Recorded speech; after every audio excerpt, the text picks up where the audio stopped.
Yes, there we go. This is my 6th night. Ayan, tapos na ako nag-wash.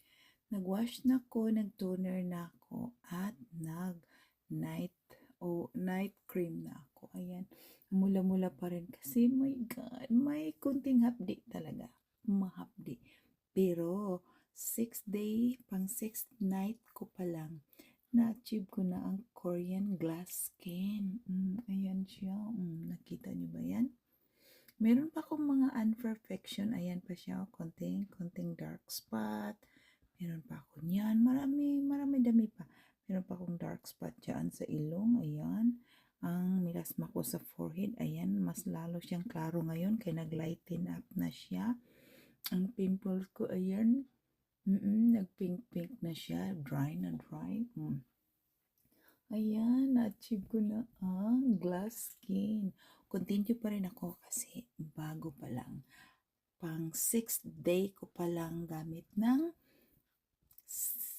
Beauty Vault. Ayan, Beauty Vault yan siya. So, palapit ako sa mirror dito. Light dito. So, ayan, tingnan ninyong maigi yan, guys. O, diba? Totoo talaga na ma-achieve mo pag brave enough ka magtiis ng hapdi sa mukha. So, ayun siya ngayon. Titigan niyang maigi ang Korean glass. Na-achieve ko na ang glass skin. Walang filter ito, ha. Walang filter. Nandito ako sa harap ng bintana. So, yan ang mukha ko. Tapos na nag-wash. Wash pa lang, ha, with the soap. Mahapdi na.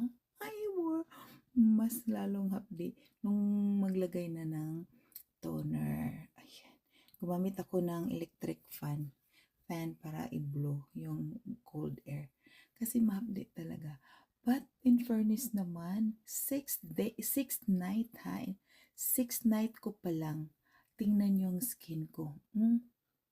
Glass skin na siya. Glass skin. Hindi pa ako tapos, ha. Meron pa rin clip na ako kasi galing kasi ako sa bathroom. Naghilamos. Ayan. So, bago pa lang, 6th day. Imagine yan, 6th day ko pa lang. Nandyan, nakikita ko na ang glass skin.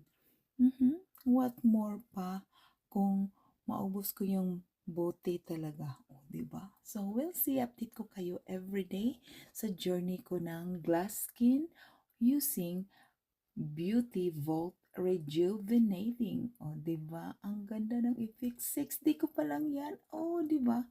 Totoo pa lang mga sabi-sabi nila. So, kayo din.